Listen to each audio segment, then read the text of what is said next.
Class 10-এর প্রিয় ছাত্র বন্ধুরা, তোমাদের আমি কোশ্চেন নাম্বার 2-এ যে 26টি কোশ্চেন থাকে সেগুলো নিয়ে আলোচনা করছিলাম। আজকে আরেকটা মডেল কোশ্চেন নিয়ে তোমাদের সামনে হাজির হয়েছি। আশা করি সবাই ভালো আছো। আর আমি যে অংশগুলো আলোচনা করে দিচ্ছি, অবশ্যই এই প্রশ্নগুলো ইউটিউব ভিডিও থেকে শুনে খাতাতে প্রশ্ন এবং সেই সঙ্গে উত্তরটা লিখে নেবে। একই ধরনের কোশ্চেন রিপিট হচ্ছে। আমি অন্তত প্রতিটি মান এক করে, যে দুদাগে 26টি কোশ্চেন থাকে, আমার যতটুকু মনে পড়ছে অন্তত আমি 8টা থেকে 10টা মডেল কোশ্চেন ইতিপূর্বে তোমাদের ইউটিউব ভিডিওতে করে আপলোড করে দিয়েছি। সেগুলো যদি তোমরা শুনে এবং খাতাতে যদি প্রশ্নগুলো লিখে নাও, তাহলে দেখবে তোমাদের শর্ট কোশ্চেনে যে 36 নাম্বার রয়েছে, MCQ 15, অপরদিকে প্রতিটির মান এক করে 1 into 21, দ্যাট ইজ 21 মার্কস। এই যে 15 এবং 21, দ্যাট ইজ 36, এই জায়গাতে ভুলের সম্ভাবনা থাকবে না। এর আগেও আমি বলেছি যে দুদাগে যে 26টি কোশ্চেন থাকে, সেই 26টি কোশ্চেনের প্রত্যেকটি তোমরা করে আসবে এবং পর পর পর করে যাবে।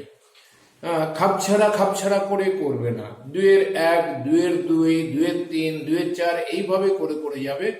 যদি কোনো জায়গায় তোমাদের উত্তর নিয়ে ডাউট থাকে, সেই জায়গায় ফাঁকা রেখে দেবে। পরে মনে পড়লে সেখানে উত্তরটা লিখে দেবে। না মনে পড়লে থাক না ফাঁকা, কি হয়েছে, তাতে কোনো অসুবিধা নেই। কিন্তু কখনো বিক্ষিপ্তভাবে লিখবে না। বিক্ষিপ্তভাবে ছড়িয়ে ছিটিয়ে লেখাটা একদম ঠিক না। এতে যারা খাতা দেখেন তাদের মনের মধ্যে একটা বিরূপ প্রতিক্রিয়া তৈরি হয়। সেই জন্য একই কথা প্রায় প্রতিদিন আমি তোমাদের বলি, অথচ তোমরা অনেকে এই নির্দেশ মানতে চাও না। মানা কিন্তু উচিত। দেখো, শুধু পড়াশুনো ভালো করলেও হবে না, খাতাটা গুছিয়ে লিখতে হবে, খাতাতে উত্তরগুলো, এবং সেগুলো পরিষ্কার পরিচ্ছন্ন হবে। খাতাতে বাঁদিকে মার্জিন থাকবে, উপরের দিকে মার্জিন থাকবে, ইভিন আমি বলবো ডান দিকেও মার্জিন দেবে। বাঁদিকে 1 ইঞ্চি, উপরে 1 ইঞ্চি, ডান দিকে 1 ইঞ্চি। তুমি ইচ্ছা করে নিচের দিকে দিতেও পারো, নাও দিতে পারো। তাহলে আমি বলবে দেবে, চারদিকেই মার্জিন দেবে। কেননা কোশ্চেনের উত্তরের ধরন ঠিকই আছে, কোশ্চেনের ধরন ঠিকই আছে, কিন্তু নাম্বারিং করার ধরনটা আমাদের মাধ্যমিক বোর্ডে বদলে গেছে। যেহেতু নাম্বারিং করার ধরনটা বদলে গেছে, এই জন্য আমি বলবো উপরে 1 ইঞ্চি, বাঁদিকে 1 ইঞ্চি, ডান দিকে 1 ইঞ্চি, নিচের দিকে 1 ইঞ্চি করে সব সময় ফাঁকা রাখবে, মার্জিন টেনে নেবে। ওই যে 15 মিনিট সময় তোমাদেরকে এক্সট্রা দেওয়া হচ্ছে, সেই সময়ের মধ্যে কিন্তু কোশ্চেনটা ভালো করে পড়া, এবং 5 মিনিট আগে তোমাদের খাতা দেওয়া হচ্ছে, সেখানে নাম, রোল নাম্বার, স্টেশন নাম্বার ইত্যাদি সাবজেক্ট সবকিছু লিখলে, এবং সঙ্গে সঙ্গে অতি দ্রুত প্রতিটি পাতাতে চারদিকে মার্জিন টেনে নেবে। আবার বলছি, বাঁদিকে, ডান দিকে, উপর দিকে, নিচের দিকে 1 ইঞ্চি করে ফাঁকা রেখে মার্জিন টানবে। এর গুরুত্ব আছে, কারণ কোশ্চেনের মার্কিং করতে হয় এক্সামিনারদের, তার জন্য ফাঁকা জায়গা দরকার হয়। সেই জন্য মার্জিনটা দেওয়া একটা বিশাল গুরুত্বপূর্ণ ব্যাপার। দ্বিতীয়ত, খাতাটা দেখতে ভালো লাগে। যাই হোক, আমি জ্ঞান দেওয়ার পর্বটা শেষ করে এইবার সরাসরি আজকের প্রশ্নতে চলে আসছি। প্রথমে চলে আসি 2-এর 1, কোশ্চেন নাম্বার 2-এর 1 দাগ বলছে, কর্ডাটা পর্বভুক্ত প্রাণীদের পৃষ্ঠদেশীয় নার্ভ কর্ড বা স্নায়ুতন্তুর কেন্দ্রীয় গহ্বরকে কি বলে? নিউরোসিল। 2-এর 1 নিউরোসেল উত্তর হবে, নিউরোসেল, নিউরোসেল। তোমরা জানো যে সুষুম্না কাণ্ডের কেন্দ্রীয় গহ্বরকে নিউরোসেল বলা হয়, যেটা সিএসএফ, সিএসএফ সেরিব্রোস্পাইনাল ফ্লুইড দ্বারা পূর্ণ থাকে। এখানে কিন্তু কর্ডাটা পর্বভুক্ত প্রাণীদের ক্ষেত্রে নাককর্ড কিন্তু ফাঁপা হয়, এবং এই নাককর্ডের ফাঁপা এবং তার মধ্যে কিন্তু গহ্বর থাকে, সেই গহ্বরে কিন্তু সিএসএফ থাকে। 2-2, 2-2, 2-2 দাগ, 2-2 দাগে কি বলছে? ডিএনএ দ্বিকুণ্ডলী। আমরা জানি ডিএনএ অণু দ্বিকুণ্ডলীবদ্ধ, এই একটা কুণ্ডলী আর এটা আরেকটা কুণ্ডলী। ডিএনএ অণু আমরা জানি দ্বিকুণ্ডলীবদ্ধ হয়, ডাবল হেলিক্স। ডিএনএ অণুর যে কুণ্ডলী, ডিএনএ অণুর যে কুণ্ডলী, দুটো কুণ্ডলী থাকে, এদের বলা হচ্ছে যে এই ডিএনএ অণু ডাবল হেলিক্স অণু দুটি অণু তৈরি হয় দুটি পরিপূরক পলিনিউক্লিওটাইড শৃঙ্খল দ্বারা। পরিপূরক পলিনিউক্লিওটাইড শৃঙ্খল, এটা একটা পলিনিউক্লিওটাইড, এটা নিউক্লিওটাইড শৃঙ্খল, পলিনিউক্লিওটাইড শৃঙ্খল, এটাও একটা পলিনিউক্লিওটাইড শৃঙ্খল। ডিএনএ অণু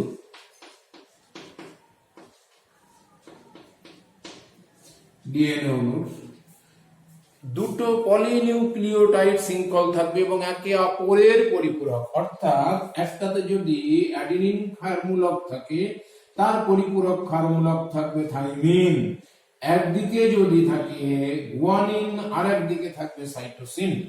নাইট্রোজেন ক্ষারমূলক একে অপরের পরিপূরক, nitrogenous base, complementary nitrogenous base মানে এটি এবং জিসি। ডিএনএ অণুর ক্ষেত্রে এ থাইমিনের সাথে দুটো হাইড্রোজেন বন্ড দ্বারা যুক্ত থাকবে, আর গুয়ানিন সাইটোসিনের সাথে 3টে করে হাইড্রোজেন বন্ড দ্বারা যুক্ত থাকবে। এর পরিপূরক টি, জির পরিপূরক হচ্ছে C. Next 2-3 royal haemophilia. 2-3 royal haemophilia. তোমরা জানো হিমোফিলিয়া মেনলি 3 রকমের হয়, তার মধ্যে তোমাদের 9-10 2 রকমের কথা বেশিরভাগ উল্লেখ করা থাকে, হিমোফিলিয়া এ বা রয়্যাল হিমোফিলিয়া, আরেকটাকে বলা হয় বা ক্লাসিক্যাল হিমোফিলিয়া, আরেকটা হিমোফিলিয়া বি বা ক্রিসমাস হিমোফিলিয়া, ক্রিস্টমাস হিমোফিলিয়া, আরেকটা হচ্ছে হিমোফিলিয়া সি। হিমোফিলিয়া এর উপরে একটা প্রশ্ন দিয়েছে, হিমোফিলিয়া রোগের ক্ষেত্রে আক্রান্ত ব্যক্তি রক্ততঞ্চনের জন্য প্রয়োজনীয় কোন ফ্যাক্টরটি তৈরি হয় না? Factor 8 number factor anti haemophilic factor. 8 number 8 anti haemophilic factor, 8 number factor, এটা একটু মাথায় রাখবে, অ্যান্টি হিমোফিলিক ফ্যাক্টর। আর 9 নম্বর হলে সেটা কিন্তু হিমোফিলিয়া বির জন্য 9 নম্বর ফ্যাক্টর দায়ী। নেক্সট চলে যাই 2-4।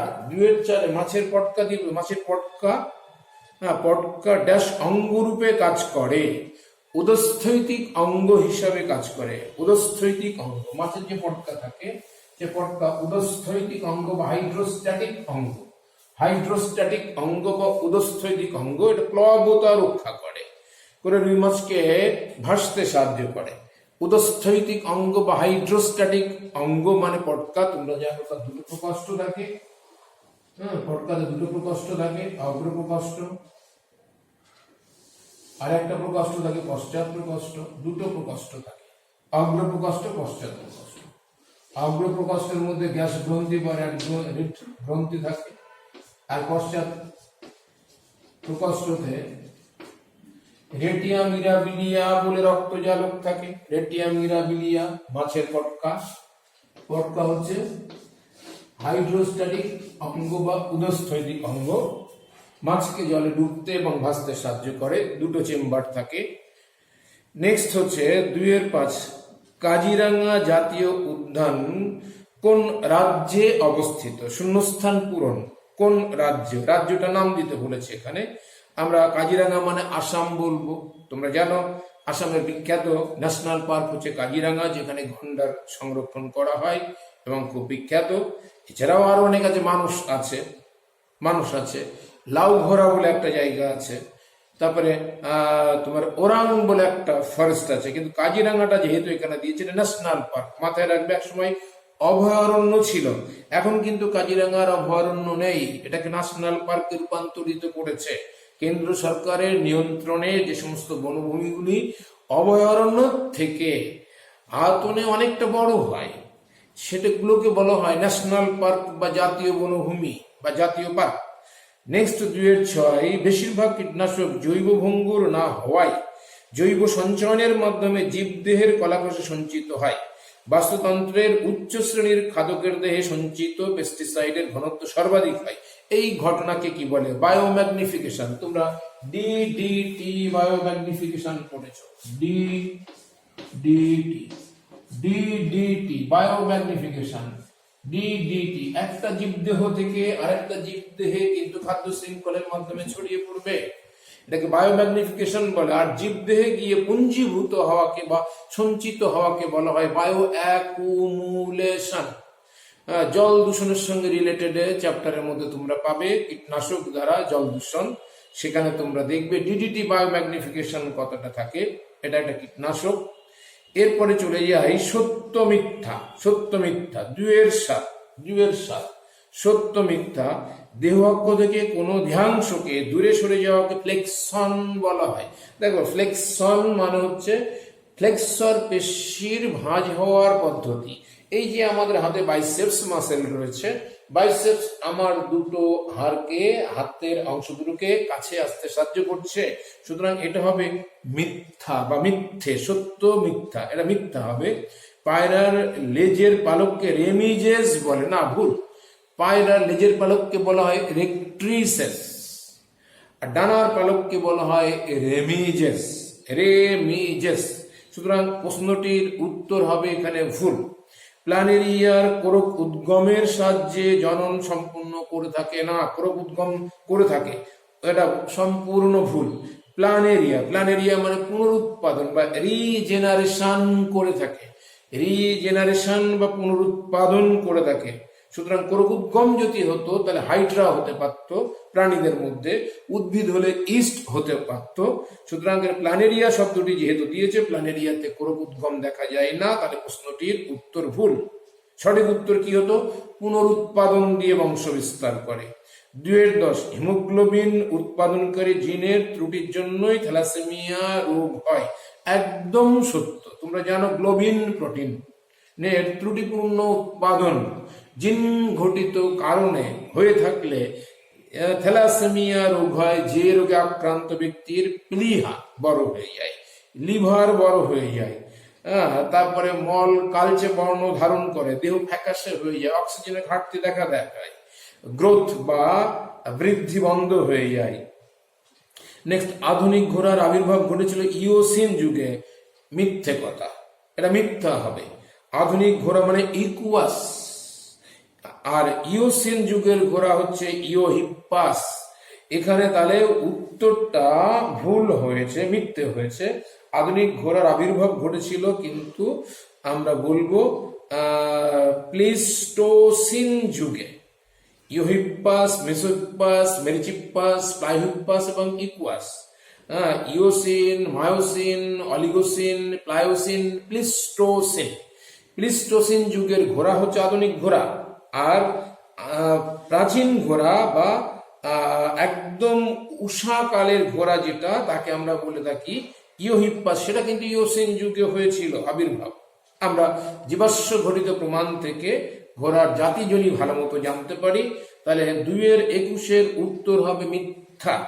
2-12 বলা হচ্ছে একটি নির্দিষ্ট সময় একটি নির্দিষ্ট অঞ্চলে বসবাসকারী একই প্রজাতিভুক্ত জীবের সমষ্টিকে পপুলেশন বলে। একদম সত্য। পপুলেশন মানে জনসমষ্টি। এখানে 2-21-12 কিন্তু সত্য। নেক্সট 2-13 মিশ্র স্নায়ু। দেখো ভেগাস আছে সিদাগে, মিশ্র স্নায়ুর উদাহরণ হবে এখানে ভেগাস, অপশন আছে। 2-14 গৌণ ক্রোমোজোমের গৌণ কাজ নর নিউক্লিওলার অর্গানাইজার বা নিউক্লিওলাস অর্গানাইজিং রিজিয়ন নর, NOR। নর শব্দটা তোমরা নাম শুনেছো, NOR। NOR, নিউক্লিওলার অর্গানাইজার বা নিউক্লিওলাস অর্গানাইজিং রিজিয়ন, যেখান থেকে ক্রোমোজোমের গমুনখাজ অঞ্চলের যে জায়গা থেকে টেলোফেজ দশাতে নিউক্লিয়াসের নিউক্লিওলাস তৈরি হয়, সেই অংশটাকে বলা হয় NOR বা নিউক্লিওলাস অর্গানাইজিং রিজিয়ন বা নিউক্লিওলার অর্গানাইজার। জিনগত বস্তু মানে এখানে দেখো ইদাগে ডিএনএ আছে, ডিএনএ হবে জিনগত বস্তু। 2-16 কোন জীবের বাহ্যিক বৈশিষ্ট্যের প্রকাশকে বলা হয় ফেনোটাইপ বা ফেনোটাইপ। ফিনোটাইপ, জিনোটাইপ এবং ফিনোটাইপ। ফিনোটাইপ মানে বহির লক্ষণ, জিনোটাইপ মানে অন্তর লক্ষণ। এরপরে পতঙ্গের, পাখির এবং বাদুড়ের ডানা কি ধরনের অঙ্গ? দেখো সকলের কাজই কিন্তু উঠতে সাহায্য করা, কিন্তু উৎপত্তি এবং গঠন কাঠামোর মূল ভিত্তি ভিন্ন ভিন্ন। সুতরাং উদাহরণ উত্তর হবে সমবৃত্তীয় অঙ্গ, বা এখানে ইংরেজি শব্দটা দেয়নি, analogous organ. Analogous organ. Lothian দ্বীপ, এটা কিন্তু দক্ষিণ 24 পরগনা জেলাতে অবস্থিত। লথিয়ান দ্বীপ সুন্দরবনের মধ্যে কিন্তু এরা অবস্থিত। এটা হচ্ছে কুমির প্রকল্প, এখানে কুমির সংরক্ষণ প্রকল্প গড়ে উঠেছে। লথিয়ান দ্বীপ, লথিয়ান দ্বীপ। তোমরা ভগবতীপুর নাম শুনেছো, লথিয়ান দ্বীপ নাম শুনেছো, এটা পশ্চিমবঙ্গের মধ্যে। যদি উড়িষ্যাতে বলা হয় তাহলে ভিতরকণিকা, ওখানে কিন্তু ক্রোকোডাইল প্রজেক্ট রয়ে গেছে। এরপরে প্রশ্ন, একটি শব্দে বা একটি বাক্য উত্তর দাও। আমি বলবো এখানে পুরো একটি বাক্যে উত্তরটা লিখে আসবে।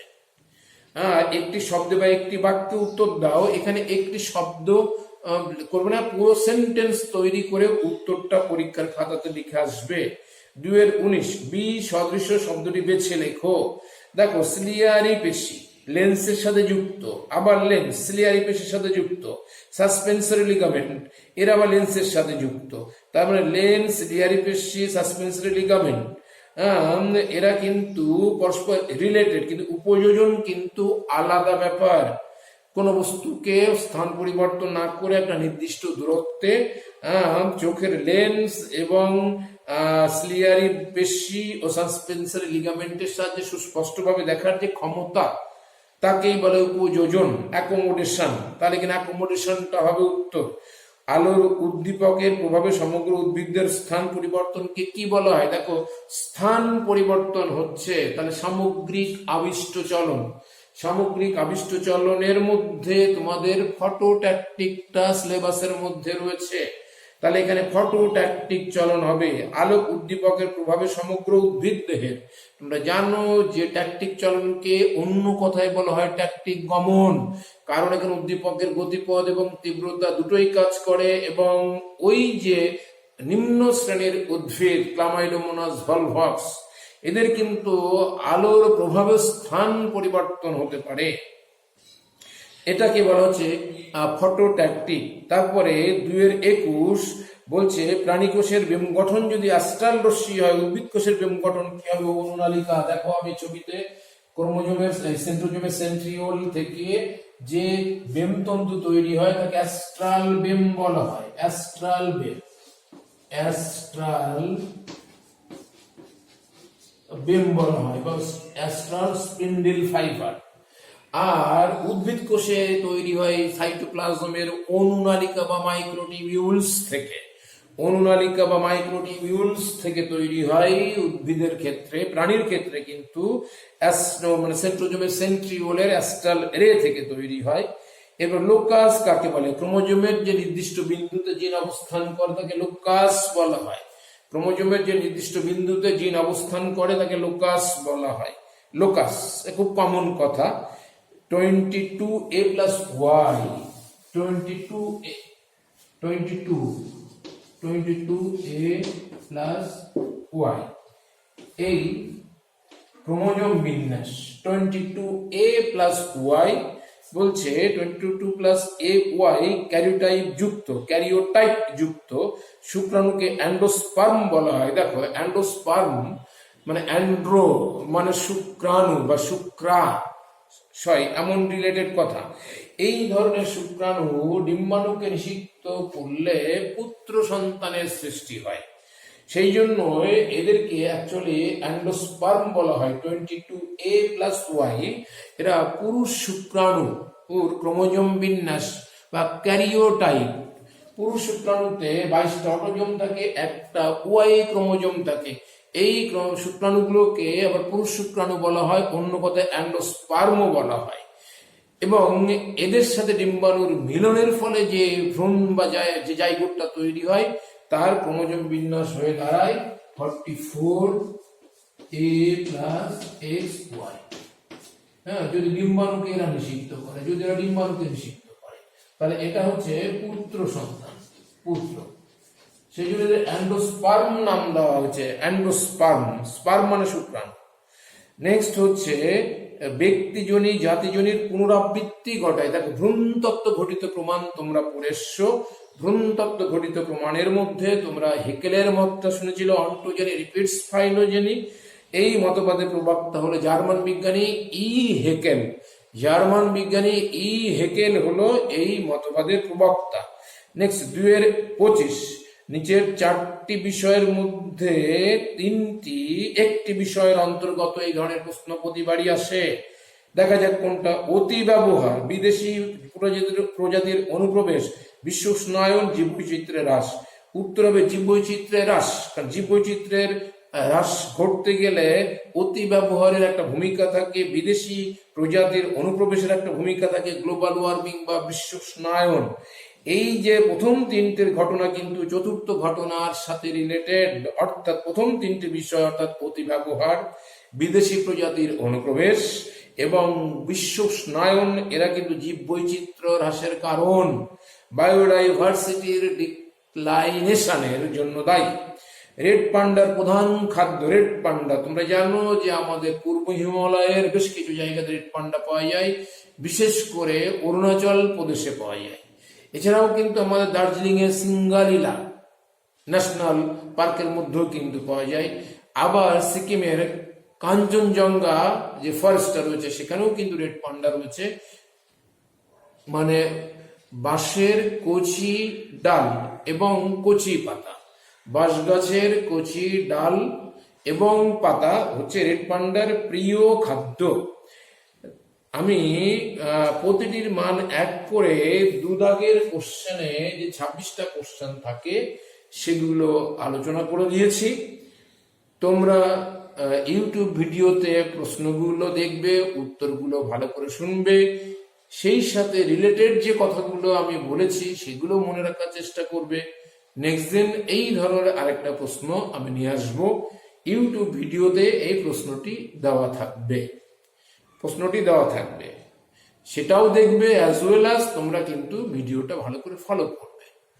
আমার বক্তব্যের মধ্যে সব উত্তরগুলো পরপর উল্লেখ করা রয়েছে। সকলকে মানে অনেক অনেক ধন্যবাদ জানিয়ে আজকে ক্লাস এখানে শেষ করছি। সবাই ভালো থেকো, সুস্থ থেকো এবং সাবধানে থেকো।